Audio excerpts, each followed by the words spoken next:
میری ماں ہاتھ جوڑ کر مجھ سے معافیا مانگ رہی تھی۔ انہوں نے اپنا دوپٹہ میرے قدموں میں رکھ دیا تھا اور مجھ سے کہہ رہی تھی بس اس بار میں انہیں معاف کر دوں۔ وہ آئندہ اپنی بہو کے ساتھ ایسی حرکت نہیں کریں گی، مگر اس بار مجھے ان پر رحم نہیں آیا تھا۔ میں نے بنا دوپٹے کے ہی ماں کو اپنی گاڑی میں بٹھا لیا تھا۔ ان کی آنکھوں سے بہتے آنسو بھی مجھے دکھائی نہیں دے رہے تھے۔ میں بس اپنی گاڑی کو تیز رفتاری سے سڑکوں پر دوڑا رہا تھا اور میں نے گاڑی کی بریک یتیم خانے کے سامنے جا کر لگائی تھی۔ میں نے نم آنکھوں سے اپنی ماں کی جانب دیکھا تھا اور گاڑی کا ڈور کھول کر گاڑی سے باہر نکل آیا۔ دوسری جانب دروازہ کھول کر اپنی والدہ کو گاڑی سے نیچے اتار کر ڈگی سے ان کا سامان اتارا اور انہیں یتیم خانے چھوڑایا تھا۔ اس وقت میرے اس عمل کو دیکھنے والے شاید مجھے بے حس نافرمان بیٹا سمجھتے ہوں گے۔ ہاں، میں بے حس ہوں، نافرمان بھی ہوں۔ مجھ جیسے بیٹے کو مر ہی جانا چاہیے، لیکن جو کچھ میری ماں نے میری بیوی کے ساتھ کیا تھا وہ سن کر آپ کانپ جائیں گے۔ وہ ہاسپٹل میں اس وقت زندگی اور موت کی جنگ لڑ رہی تھی۔ مجھے اس وقت اس کے پاس ہونا چاہیے تھا، لیکن میں پھر بھی اپنی والدہ سے سچ پوچھ رہا تھا۔ یہ بات تو میری ماں بھی جانتی تھی، لیکن ان کی چپ انہیں مجرم ثابت کر رہی تھی۔ مرد ایک ایسی ہستی ہے کہ جب شادی کر لے تو اس کے لیے انصاف کرنا بے حد مشکل ہو جاتا ہے۔ یہ فیصلہ کرنا کہ بیوی کے حقوق کا خیال رکھے یا ماں کے حقوق کا۔ میں خالی سڑک پر اندھا دھند گاڑی چلا رہا تھا۔ میری گزشتہ زندگی کے سارے لمحات گزرنے لگے۔ رضوانہ کو میری والدہ نے میرے لیے پسند کیا تھا۔ وہ ان کی سکی بھتیجی تھی۔ میری والدہ نے بڑے چاؤ اور محبت سے دھوم دھام سے میری شادی رضوانہ سے کروائی تھی۔ شادی کی رات میری بیوی بہت چپ چپ سی تھی، حالانکہ میری یہ کزن ہمیشہ ہنستی ہنساتی رہتی تھی، لیکن اس وقت وہ بالکل چپ تھی۔ میں شروع سے ہی کسی بھی کزن سے زیادہ بے تکلف نہ تھا۔ وجہ یہ تھی کہ میں اپنے والدین کا اکلوتا بیٹا تھا، اس لیے اکیلا رہنے کی وجہ سے میرا مزاج تنہائی پسند تھا۔ میرا زیادہ تر وقت گھر پر ہی میری والدہ کے ساتھ گزرتا تھا۔ مجھے زیادہ لوگوں کی گیدرنگ بالکل بھی پسند نہ تھی اور لڑکیوں میں بھی دلچسپی نہ ہونے کے برابر تھی۔ ماموں کے گھر بھی میں کم ہی جاتا تھا، لیکن جب کبھی میرا وہاں جانا ہوتا میں نے رضوانہ کو ہنستے مسکراتے ہی دیکھا تھا۔ وہ ہر وقت کسی آزاد پرندے کی طرح چہکتی رہتی تھی۔ میرا ننیال ایک ہی گھر میں رہتا تھا۔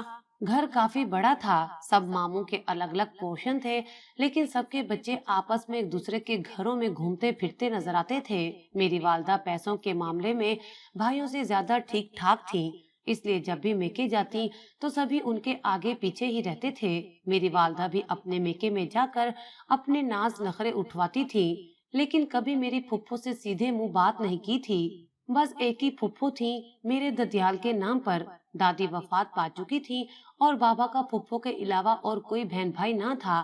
جب بھی مہینوں بعد چند گھنٹوں کے لیے آتی تو میری والدہ کا مزاج ہی خراب رہتا۔ میری والدہ ان سے سیدھے منہ بات تک نہیں کرتی تھی۔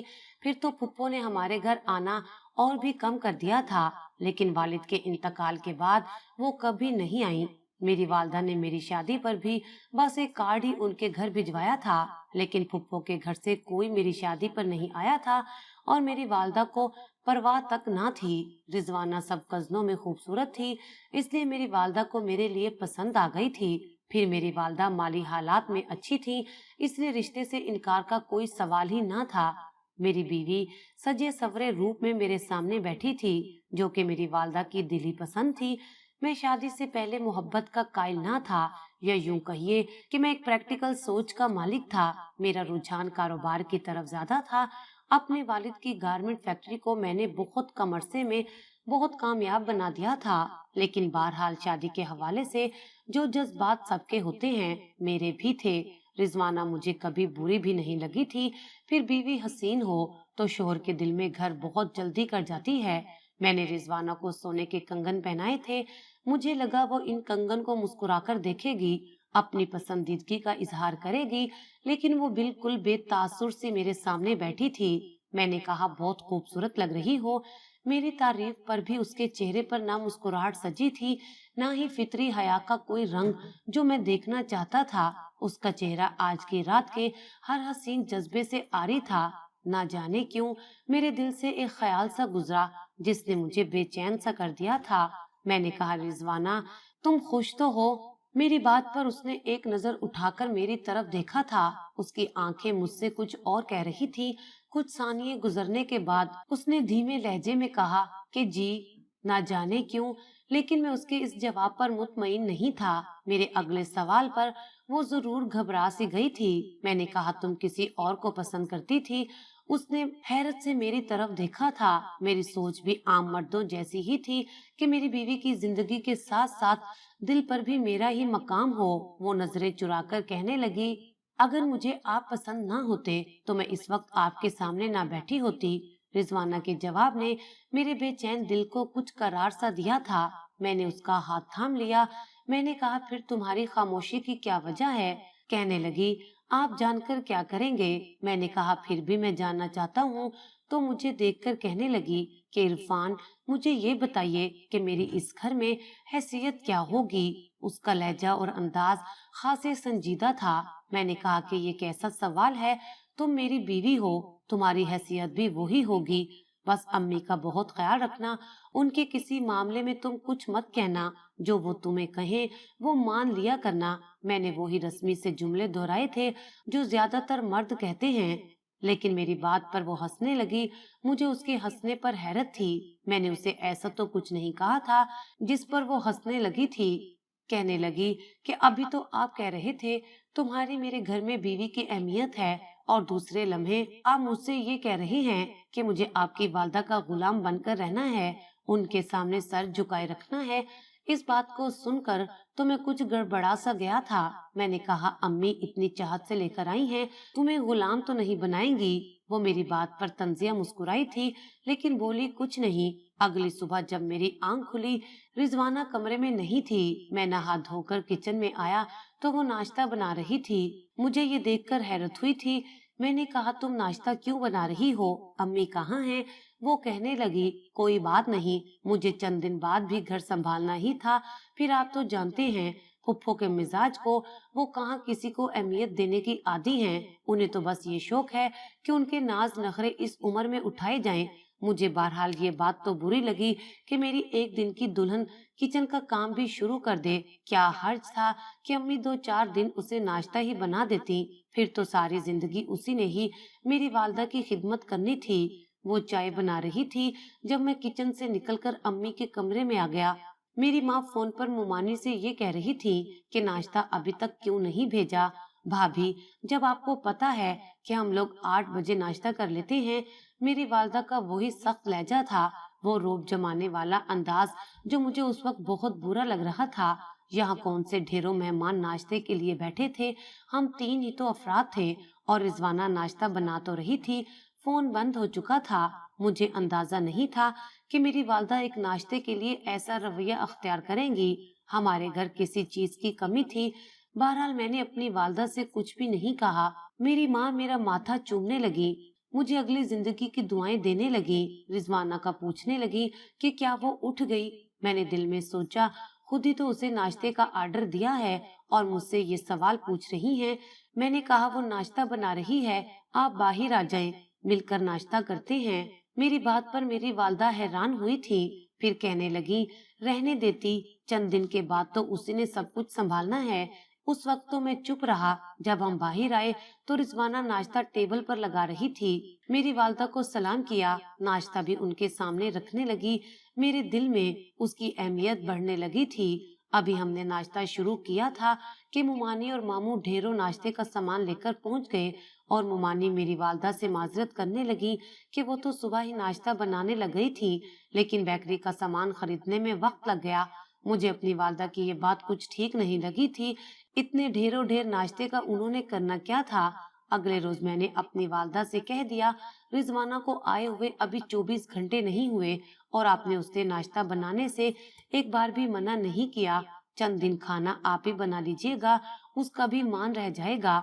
मेरी बात मेरी वालदा पर शायद नागवार सी गुजरी थी। उन्होंने मुझसे कहा तो कुछ नहीं, लेकिन उनके चेहरे पर नागवारी सी फैल गई थी। रात को खाना मेरी वालदा ट्रे में रखकर मेरे कमरे में लाई थी। कहने लगी, मैंने सोचा रिजवाना को कमरे में ही खाना दे आऊं। ये देखकर मैं भी खुश हो गया था कि चलो मेरी वालदा ने मेरी बीवी को अहमियत तो दी। फिर अम्मी मुझसे कहने लगी, इरफान, तुम बहू को आराम से खाना खाने दो, मेरे साथ बाहर आकर खाना खाओ। ये बात मेरी समझ से बाहर थी। रिजवाना ने इस बात को इतनी अहमियत नहीं दी थी। मुझसे कहने लगी कि ये खाना आप पहले फुफ्फो से कहें कि खाकर दिखाएं। मैंने कहा, ये क्या बात हुई? एक तो मेरी वालदा तुम्हारे लिए खाना बनाकर लाई हैं और तुम हो के। वो कहने लगी, इस खाने में कुछ मिलाया है, इसलिए पहले इसे फुफ्फो खाकर दिखाएं। उसकी बात सुनकर मुझे गुस्सा आने लगा कि वो मेरी वालदा पर इल्जाम लगा रही है। मेरी वालदा कहने लगी, इस बात का क्या मकसद है? आप ये मुझे खाकर दिखाएं, आपको आपके सवाल का जवाब खुद मिल जाएगा। मैंने कहा, अम्मी, आप ये खाकर दिखा दें इसे, ऐसा भी इसमें क्या है? मेरी बात पर मेरी वालदा कुछ घबरा सी गई थी। उन्होंने एक निवाला तोड़ा और जैसे ही सालन लगाकर खाया तो सी सी करने लगी। एक पल में उनका चेहरा सुर्ख हो गया था। वो फौरन से पानी पीने लगी, लेकिन उनकी मिर्चों से बुरी हालत थी कि वो कमरे से बाहर निकल गईं। रिजवाना मुझसे कहने लगी, देख लिया आपने, मैंने आपसे पहले ही कह दिया था खाना मैं खुद बना लूंगी। देख लिया आपने, वो कैसा तेज मिर्चों वाला खाना मुझे खिलाना चाहती थी। मैं तो अम्मी की वजह से रिजवाना के सामने नजरें भी मिलाने के काबिल नहीं रहा था। उसके बाद से जो कुछ मेरी जिंदगी में होने लगा मेरे लिए अजियत का बाइस था। रात जब मैं घर पर थका मांदा आता, अम्मी सर बांधे बैठी होती, रिजवाना उनके लिए सूप बना रही होती। मेरी माँ मुझे देखकर न जाने क्यों रोने लगती। जब मैं वजह पूछता तो कुछ भी नहीं कहती। कमरे में जाता तो जैसे ही रात को सोने लगता, मेरी वालदा चीखने चिल्लाने लगती। मैं फौरन से उनके पास चला जाता। वो कहती, मेरे सर में दर्द है। मैं उनका सर दबाने लगता। आधी रात मेरी जूं ही गुजर जाती। चंद दिन से यही हो रहा था। मैं अम्मी को डॉक्टर के पास भी लेकर जा चुका था। उनके सर के एक्सरे भी करवा लिए थे। उनकी सारी रिपोर्ट्स क्लियर थी, लेकिन फिर भी जब भी मैं ये चाहता कि रिजवाना के साथ वक्त गुजारूं, मेरी वालदा की चीखों पुकार शुरू हो जाती। कभी सर दर्द का कहती तो कभी सीने में दर्द की शिकायत करती। जब से मेरी शादी हुई थी, मेरी माँ तो बिस्तर संभाल कर बैठ गई थी। कभी कभी तो मुझे ये लगता कि शायद वो चाहती ही नहीं है कि मैं अपनी बीवी के साथ वक्त गुजारूं, क्योंकि रिजवाना यही कहती थी कि फुप्पो पूरा दिन तो ठीक ठाक ही रहती हैं, लेकिन जैसे ही आप घर आते हैं फुप्पो बीमार हो जाती हैं। एक दिन जब मैं घर आया तो रिजवाना की तबीयत बहुत खराब थी। वो उल्टियां किए जा रही थी। मैं उसे डॉक्टर के पास लेकर गया। मेरी बीवी उम्मीद से हो गई थी, लेकिन डॉक्टर ने उसे बेड रेस्ट का मशवरा दिया था और सख्ती से एहतियात बरतने के लिए कहा था, वरना हमल जाया होने का खतरा था।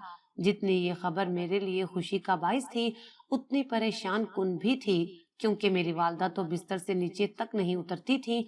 उस पर रिजवाना को भी डॉक्टर ने ऐसा ही मशवरा दे दिया था। मैं अगर मुलाजमा का इंतजाम भी कर लेता तो ऐसी कोई भरोसे वाली औरत नहीं थी कि जिस पर मैं भरोसा करता। मैंने दिन भर के लिए मुलाजमा रख दी थी, लेकिन जब भी मुलाजमा खाना बनाकर जाती उसमें नमक मिर्च तेज होने लगा था। रिजवाना मुझसे यही कहती कि फुफ्फो ने किया होगा ताकि मुलाजमा घर से निकल जाए और सारे काम मैं दोबारा से करने लगूं। मैंने कहा, ये बात तुम कैसे कह सकती हो सकता है मुलाजमा ये खाना ठीक से ना बनाती हो। लेकिन वो कहने लगी कि उन्हें जब से ये मालूम हुआ है कि मैं उम्मीद से हूँ, आपकी माँ ने खुशी का कोई इजहार ही नहीं किया। ये बात भी तो मैंने महसूस की थी कि मेरी वालदा ने इस खबर पर कोई गर्मजोशी नहीं दिखाई थी। मैंने रिजवाना से तो कुछ ना कहा, लेकिन मेरे दिल में मेरी वालदा के लिए इख्तलाफ सा आने लगा था। वो अब चुप चुप सी रहती थी। एक बार मैं घर आया तो रिजवाना किचन में खाना बना रही थी। मैं उसे किचन में देखकर उस पर चिल्लाने लगा कि वो क्यों एहतियात नहीं कर रही, आखिर उसे मसला क्या है। वो मुझे देखकर गुस्से से भड़क उठी। कहने लगी, जाकर वजह अपनी माँ से पूछ ले, जिसे ना जाने मुझसे क्या दुश्मनी है। मुलाजमा से झगड़ा करके उसे नौकरी से निकाल दिया है फुप्पो ने। जाहिर है मैं काम नहीं करूंगी तो और कौन करेगा। मरता है तो मर जाए मेरा बच्चा, आपकी माँ को तो सुकून मिल जाएगा। ये सुनकर तो मुझे अम्मी की इस हरकत पर अफसोस सा होने लगा था। मैं गुस्से से अपनी वालदा के कमरे में दाखिल हुआ। वो शायद सो रही थी या सोने का नाटक कर रही थी, लेकिन मैं इस कदर डिस्टर्ब होकर रह गया था कि मैंने अपनी वालदा को झंझोड़कर उठा दिया। वो यूं उठी जैसे नींद में डर सी गई हूँ। मुझे देखकर लंबे लंबे सांस भरने लगी। कहने लगी, इरफान तुम्हें पता तो है कि मुझे रात भर सुकून से नींद नहीं आती। मैं दवाएं खाकर सोती हूँ। अब तुमने मुझे जगा दिया है। देखो मेरे दिल की हालत। मेरे दिल की धड़कन अब मुश्किल से ही एतदाल पर आएगी। वो अपने सीने पर हाथ रखकर कहने लगी, लेकिन मेरे दिमाग पर तो कुछ और ही सवार था। मैंने कहा, मुलाजमा की छुट्टी आपने करवाई है? वो कहने लगी, हाँ मैंने ही करवाई है। ये सुनने की देर थी। मुझे गुस्से से आग लग गई थी। मैंने कहा कि आप चाहती क्या हैं? अम्मी, क्यों आप मेरा हंसता बसता घर नहीं देख सकती? रिजवाना आपकी सकी भतीजी है।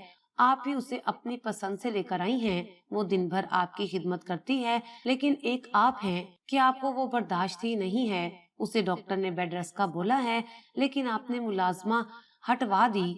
आप क्या चाहती हैं कि मैं सारी जिंदगी बे औलाद रहूं और मेरी बीवी आपकी खिदमत में लगी रहे? मेरी बात सुनकर वो कहने लगी, अल्लाह ना करे कि तुम बे औलाद रहो। लेकिन वो मुलाजमा ठीक नहीं थी। मेरी वालदा की बात अभी मुंह में ही थी कि मैं भड़क उठा। मैंने कहा, आप आज के बाद मेरे घर के मामले में नहीं बोलेंगी। मैं किसे मुलाजमत पर रखता हूँ, किसे नहीं। आप किसी किस्म का कोई एतराज नहीं करेंगी। ये कहकर मैं अपने कमरे में चला गया। मेरी वालदा ने अब घर के मुलाजमीन से भी बातचीत खत्म कर दी थी। मैंने दूसरी मुलाजमा भी रख दी। वक्त यूं ही गुजरने लगा। रिजवाना को 9वां महीना शुरू हो चुका था। अभी डिलीवरी में 15 दिन बाकी थे कि मुझे एक दिन ऑफिस पर मुलाजमा की कॉल आई कि जब वो सुबह काम पर आई थी तो रिजवाना सीढ़ियों से गिरी हुई थी। अब वो दर्द से तड़प रही है। ये सुनकर तो मेरे होश ही उड़ गए थे। मैं फौरन से भागम भाग घर पहुंचा तो रिजवाना बेहोश हो चुकी थी। मैं उसे उठा मुलाजमा को साथ चलने का कहकर गाड़ी में रिजवाना को डालकर डॉक्टर के पास ले गया। मेरी माँ उस वक्त सैन में परेशान सी खड़ी थी। मैं जल्दी से अस्पताल पहुंचा। रिजवाना को जल्दी से ऑपरेशन थिएटर में ले जाया गया था। मुझसे मुलाजमा कहने लगी कि जब वो घर पहुंची थी तो रिजवाना सीढ़ियों से गिरी हुई थी, दर्द से तड़प रही थी और मेरी वालदा उसके पास खड़ी उसकी बेबसी का तमाशा देख रही थी। ये सुनना था कि मेरा गुस्सा बेकाबू सा होने लगा। उस पर डॉक्टर ने मुझे ये खबर सुना दी कि या तो बच्चा बचेगा या माँ। इस खबर ने तो मेरी सोचने समझने की सलाहियत ही खत्म कर दी थी। मैं घर गया और अपनी वालदा से कहा, क्या उन्होंने रिजवाना को सीढ़ियों से धक्का दिया था? मेरी बात पर उन्होंने कोई जवाब नहीं दिया। मैंने कहा, मुबारक हो आपको, आपका मकसद पूरा हो गया। मेरा बच्चा मर जाएगा, फिर आप उसकी मैयत पर खड़ी होकर जश्न मनाना। मैं गुस्से से बोला था, लेकिन वो कुछ नहीं बोली। उनकी खामोशी मुझे मजीद पागल करने लगी थी। मैंने उनके कपड़े बैग में रखे और उन्हें हाथ से पकड़कर घर से बाहर ले गया। मुझे अपने घर में ऐसी माँ की कोई जरूरत ना थी जो मेरे ही बीवी बच्चों की दुश्मन बन गई थी। उनकी चुप इस बात का एतराफ थी कि उन्होंने ही मेरी बीवी को धक्का दिया था। मैं उन्हें यतीम खाने छोड़ आया। उसके बाद जब हॉस्पिटल पहुंचा तो डॉक्टर ने कहा, मुबारक हो आपको, आपकी बीवी और बच्चा दोनों ठीक हैं। आपको अल्लाह ने बेटे से नवाजा है। ये सुनकर मैं बहुत खुश हुआ था। जब मैं कमरे में रिजवाना से मिलने गया तो वो रो रही थी। कहने लगी कि पुप्पो कहाँ हैं? मैंने कहा, जहाँ उन्हें होना चाहिए था। मैं उन्हें दारुल अमान छोड़ाया हूँ। मैं जानता हूँ उन्होंने ही तुम्हें धक्का दिया होगा। वो ही मेरे बच्चे की दुश्मन थी। मेरी बात सुनकर रिजवाना रोने लगी। कहने लगी, मुझे माफ कर दो इरफान, मैंने आपसे झूठ बोला था और अब तक झूठ बोलती आई थी। फुफ्फो मुझे कुछ नहीं कहती थी, बस मेरा ही रवैया उनके साथ ठीक नहीं था, क्योंकि वो मेके आकर मेरी माँ पर रोब जमाती थी। मेरी माँ मजबूरन उन्हें पूछती, उनकी आओ भगत करती थी, इसलिए उनकी बुराइयां भी करती थी। मेरे दिल में भी फुप्पो के लिए नफरत बढ़ने लगी थी। फिर जब मैं शादी होकर यहाँ आई तो मेरे अंदर बदले की आग सी भड़क उठी थी कि जो कुछ वो मेरी माँ के साथ करती रही, मैं भी इस बात का बदला लूंगी। वो खाने में मिर्च मसाला नहीं तेज करती थी, बल्कि मैं करती थी। वो मेरे रवैये से दिल बर्दाश्ता होकर बीमार रहने लगी थी। मुझे इस बात की सजा मिली है। मुझे कोई बेड रेस्ट की जरूरत नहीं थी। मैंने डॉक्टर से झूठ बोला कि मेरी सास बहुत जालिम है, इसलिए वो आपके सामने मुझे बेड रेस्ट का मशवरा दे दे। इसलिए आज भी मैं छत पर काम से गई थी कि वापसी पर मेरा पैर स्लिप हो गया। उस वक्त घर पर फुफ्फो के अलावा कोई न था। वो बीमारी के बावजूद मुझे उठाने की कोशिश करती रही, लेकिन मैं दर्द से तड़प रही थी। اس لیے وہ مجھے سنبھال نہیں پائی، لیکن مجھے دعائیں دیتی رہی کہ اللہ مجھے اور میرے بچے کو سلامت رکھے۔ یہ سن کر تو مجھے خود سے شرمندگی محسوس ہو رہی تھی۔ میں نے بنا سچ جانے ہی کیسے اتنا بڑا قدم اٹھا لیا۔ میں بھاگم بھاگ دارالامان پہنچا تھا۔ میری والدہ اب وہاں کمرے میں چپ بیٹھی تھی۔ میں ان کے پاس جا کر ان کے پیروں میں گر کر رونے لگا، معافیا مانگنے لگا، لیکن وہ اب بھی چپ تھی۔ میں نے کہا میرے ساتھ واپس چلے، لیکن انہوں نے انکار کر دیا۔ کہنے لگی دنیا مکافات عمل ہے، جو کل میں نے اپنی ساس کے ساتھ کیا تھا اب میری بھتیجی نے وہی میرے ساتھ دہرا دیا۔ مجھے رضوانہ سے کوئی شکوہ نہیں ہے، مجھے تو یہ غم ستائے جا رہا ہے کہ میں کیسے اپنے کیے ہوئے کی معافی اپنی ساس سے مانگوں، جو مجھے معاف کیے بنا ہی مر چکی ہیں۔ یہ کہہ کر میری والدہ رونے لگی۔ دنیا واقعی مکافات عمل ہے، جو وہی کاٹنا پڑتا ہے۔ اللہ سب پر رحم کرے۔